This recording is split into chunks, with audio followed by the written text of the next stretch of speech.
Con el ascenso al trono del rey Edward de Inglaterra, apodado el Confesor, y la casa Wessex, concluyó el reinado de la dinastía Jelling, estirpe que en un principio había sido instaurada por Cnut el Grande luego de su contundente victoria en la batalla de Ashandum, la cual supuso la reconquista del territorio inglés por parte de los hombres del norte.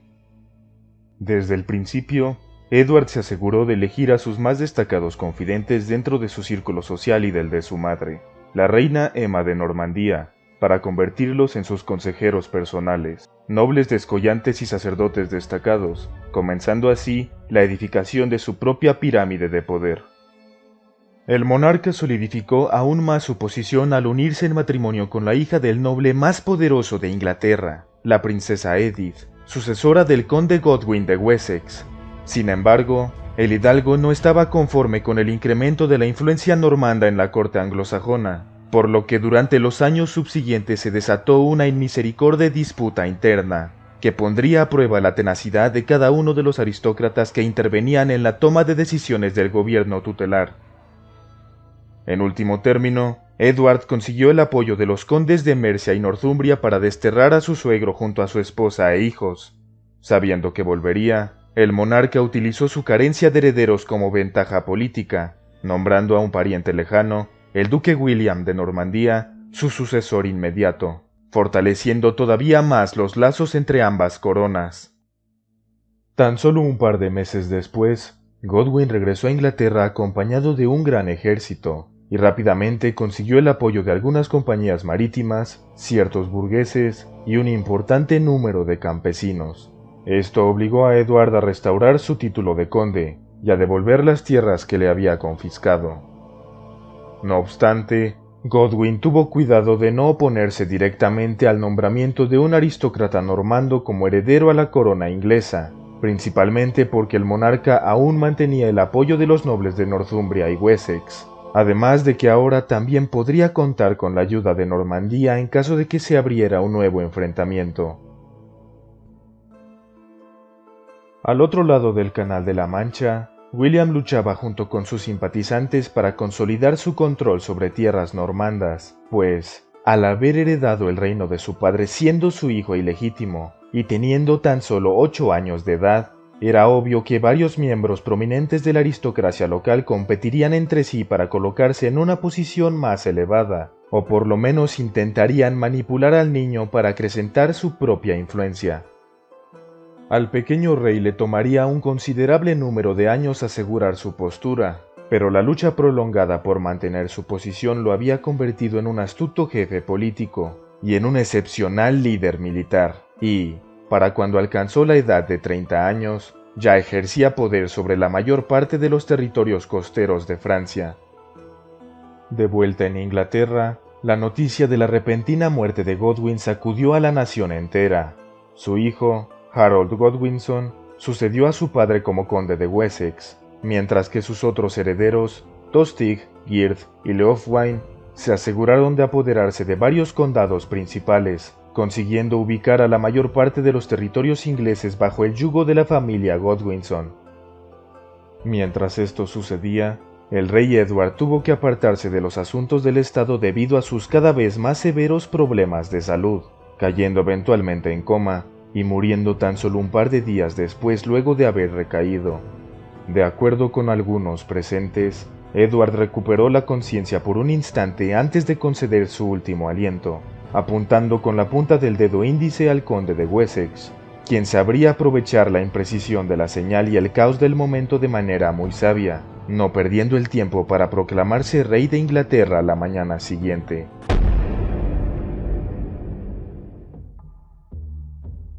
Cuando las noticias llegaron a Normandía, William no pudo evitar arder en cólera, y casi inmediatamente envió a sus mensajeros a los condados vecinos con la intención de reunir un ejército para tomar el trono por la fuerza, ordenando, a su vez, la construcción de una imponente flota naval, que le ayudaría a transportar a su ejército a través del Canal de la Mancha. Muchos fueron los nobles que respondieron al llamamiento del descendiente de Rollo, motivados, por supuesto, por las promesas de tierra, riqueza y altas posiciones políticas en Inglaterra. Sin embargo, y para complicar ligeramente las cosas, pronto se sabría que William no era el único aspirante a la corona anglosajona. Poco antes de morir, el rey había nombrado a un sucesor alternativo, su homónimo Edward Atheling, quien había pasado los últimos 40 años exiliado en las tierras de Hungría y que justo ahora se encontraba regresando a su hogar. Para la dicha de todos, el desterrado falleció inmediatamente después de pisar suelo inglés. No obstante, su hijo Edgar Atheling intentaría heredar el derecho de su padre, pero como el renombre de su familia no era, ni de lejos, tan reputado, ningún noble o señor poderoso se dignó en favorecer su causa. Complicando aún más las cosas para el nuevo monarca inglés, su hermano Tostig, conde de Northumbria, cayó de la gracia de la gente debido a los desmesurados impuestos que exigía como tributo, por lo que, con mucho pesar, Harold no tuvo otra alternativa que destituir a su propio hermano para evitar una contienda local. En represalia, Tostig contactó al por entonces rey de Noruega, Harald Hardrada, induciéndolo para que le ayudara a arrebatarle el trono a su consanguíneo. Lo que pocos sabían era que Harald de hecho era un aspirante más al trono anglosajón, habiendo heredado su derecho del rey Magnus I, quien había hecho un acuerdo con el antiguo dirigente de Dinamarca, pacto que declaraba que, en caso de morir alguno de los dos, el otro heredaría sus tierras. A pesar de su legítimo reclamo, el monarca noruego estaba consciente de que tendría que luchar con todas sus fuerzas para hacerse con el prometido título. Luego de varios meses de preparación, las naves de William finalmente estuvieron listas para zarpar. No obstante, vientos poco favorables provenientes del norte se encargaron de mantener a los barcos anclados al puerto de Normandía por algún tiempo, pero el duque no tenía prisa, pues los reportes de inteligencia habían revelado que Harold se encontraba desplegando a su ejército a lo largo de la costa, listo para recibir al invasor con todo su poderío. Por desgracia, la escasez de suministros forzaría al rey de Inglaterra a disolver la mayor parte de su ejército con el inicio de la época de la cosecha. Desgraciadamente, las malas noticias no se harían esperar. Auxiliado por Tostig, Harald Hardrada inició su invasión por el este mientras Harold se encontraba regresando a Londres, aniquilando inmisericordiamente a una hueste muchísimo más pequeña, liderada por el conde Edwin de Mercia y el conde Morcar de Northumbria. En tan solo un par de días, Harold consiguió reunir una considerable fuerza de oposición, recorriendo el camino de Londres a York a marchas forzadas en menos de 4 amaneceres. Para el asombro de todos, el ejército inglés conseguiría una heroica victoria que obligaría a los invasores a retirarse en la batalla de Stamford Bridge, pero el dulce sabor de la victoria duraría poco en los labios de Harold, pues la revelación de que los normandos habían desembarcado en el sur, aprovechando el asalto de Harald, provocaron que las celebraciones en honor al reciente triunfo tuvieran que apremiarse. Por su parte, William se tomó su tiempo para asegurarse de consolidar una posición fuerte, pues sabía que reproveer a sus tropas en caso de que tomara lugar una campaña larga sería excesivamente complicado. Capturó el condado de Pevensey sin muchas dificultades, y posteriormente avanzaría hacia el distrito de Hastings, desde donde tendría completa libertad para saquear las áreas colindantes en caso de que fuera necesario.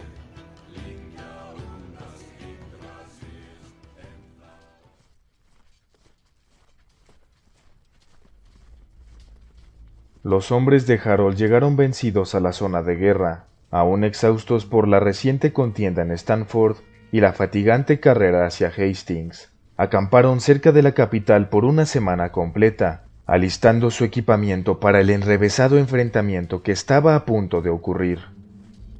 Harold no podía esperar la llegada de una hueste más grande, por lo que, tan pronto como sus soldados estuvieron listos, marchó decididamente hacia donde se encontraban sus enemigos, envalentonado a sobremanera por su reciente triunfo contra los nórdicos. Él quería utilizar el elemento sorpresa a su favor, tal y como había hecho con anterioridad, pero con cada paso que daba la milicia anglosajona, más fácil se hacía el detectarla para los exploradores contrarios. Con William ahora marchando para encontrarlo, Harold eligió la mejor ubicación para llevar a cabo su estrategia. El ejército inglés estaba casi completamente conformado por infantería. Disponiendo de una movilidad limitada, los batallones optaron por adoptar una posición defensiva en la cima de una meseta, con densos bosques y pantanos espesos protegiendo sus flancos y retaguardia. Una serie de contingentes de Húscarls profesionales se agruparon al centro de la formación. El resto de los hombres eran, en su mayoría, campesinos pobremente adoctrinados. Aunque las filas estaban más vacías que en el enfrentamiento anterior, todos y cada uno de los hombres estaban motivados hasta la cúspide, dispuestos a dar lo mejor de sí para obsequiarle una victoria más a su rey. En contraste, el ejército de William, conformado por una multitud de hombres organizados y experimentados, estaba, además, excelentemente equipado, distribuido en una amalgama de muy bien adiestrados arqueros, soldados y caballeros normandos, y uno que otro contingente de infantería y caballería franco-británica en los flancos.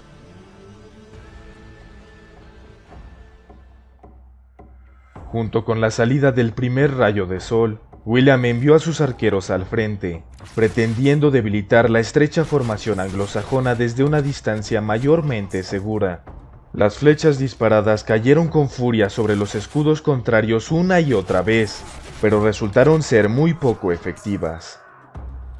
A continuación, William ordenó a sus grupos de infantería avanzar colina arriba para probar las defensas de Harold. Él contaba con que la superioridad táctica y armamentística de su ejército conseguirían que sus tropas sometieran rápidamente a sus enemigos, pero, a pesar de que dieron su mayor esfuerzo, los normandos fueron incapaces de abrirse camino a través del sólido muro de escudos. Entonces, William tomó su estandarte y lideró a sus contingentes de caballería cuesta arriba, esperando con todo su ser que el choque de los caballos consiguiera abrir una brecha en la formación enemiga. Sin embargo, los ingleses consiguieron mantener sus posiciones. Los caballeros estaban teniendo muchas dificultades para pelear contra los Húscarls de Harold, quienes permanecían cercenando los cuellos de los équidos uno tras otro con estupenda maestría. Dándose cuenta de que los esfuerzos combinados de los hombres montados y la infantería pesada no tendrían ningún éxito, William ordenó el repliegue de sus tropas para organizar una segunda carga coordinada, y fue en ese preciso momento que la inexperta hueste inglesa cometió su primer error.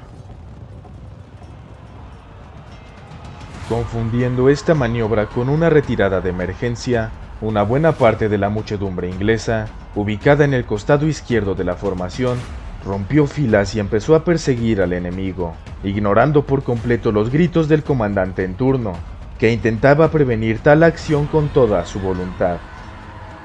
Al darse cuenta de esto, William se removió el casco y cabalgó a través del campo de batalla a toda velocidad, dirigiendo a un contingente de caballería para que juntos golpearan el flanco del batallón en persecución.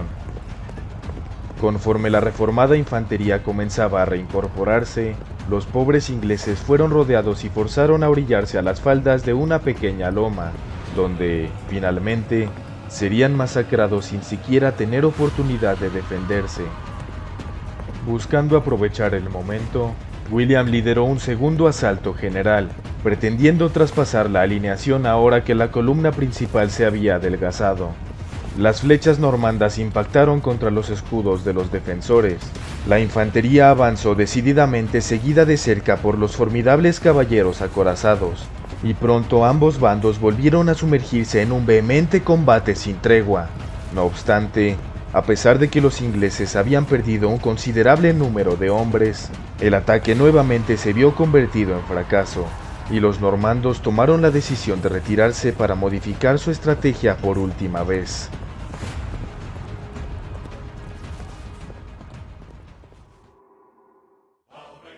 Aceptando la ineficiencia de los ataques directos contra el sólido muro de escudos anglosajón, William envió al frente únicamente a su cuerpo de caballería, con la orden de que cargaran al mismo tiempo en varios puntos distribuidos a lo largo de la formación para luego retirarse, buscando volver a generar el éxito accidental ocurrido tan solo un par de horas atrás. Los normandos comprometieron a los defensores en una breve escaramuza, pero la retirada falsa falló su cometido. Sin embargo, El efímero encontronazo consiguió adelgazar un poco más las filas inglesas. Siendo apoyados por los destacamentos de arqueros, la caballería cargó una segunda vez con una mayor convicción, intercambiando cortes y estocadas sin cesar con los soldados anglosajones por buena parte de la tarde. Luego, rompieron filas y comenzaron a retirarse aparentemente en desorden, y esta vez, la retirada falsa funcionó. Los caballeros rápidamente se dieron la vuelta para enfrentar a los pobres infantes que iban tras ellos, alzando sus lanzas con furia mientras se dejaban envolver en una atmósfera de alaridos envalentonados. Los inocentes guerrilleros ingleses intentaron volver a la formación desesperadamente, pero quebrantando la poca organización y cohesión que les quedaba en el proceso. Pronto, los desafortunados guerreros quedaron atrapados en campo abierto sin la protección de su muro de escudos, y, como era de esperarse, fueron fácilmente rebasados por el poder de los acorazados montados. Habiendo reducido a la mitad el grosor de la alineación anglosajona, el resto de las unidades disponibles marcharon cuesta arriba con un fervor renovado, golpeando la debilitada línea defensora con mucha más fuerza que antes, acabando sin clemencia con los valientes soldados que habían decidido ignorar sus miedos para proteger su hogar por última vez.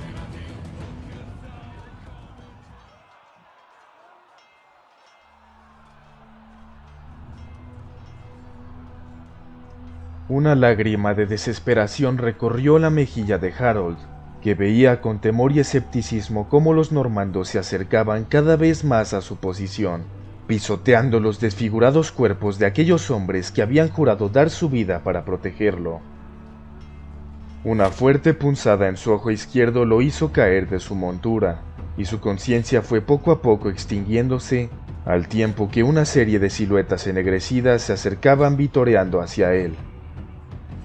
Harold no sintió nada cuando las cuchillas de los caballeros normandos separaron su cabeza de su torso, ni cuando los fuertes tirones de sus corceles arrancaron cada una de sus extremidades con desprecio. Él ya no vio nada, pero cuando su cabeza se alzó en una pica de entre los cuerpos destazados de sus seguidores, la moral de aquellos que permanecían fieles a su causa cayó precipitadamente hacia el suelo, pues la imagen de una flecha endeble atravesando el ahora deforme rostro de su rey era un dibujo capaz de arrebatar la esperanza incluso a los corazones más fuertes.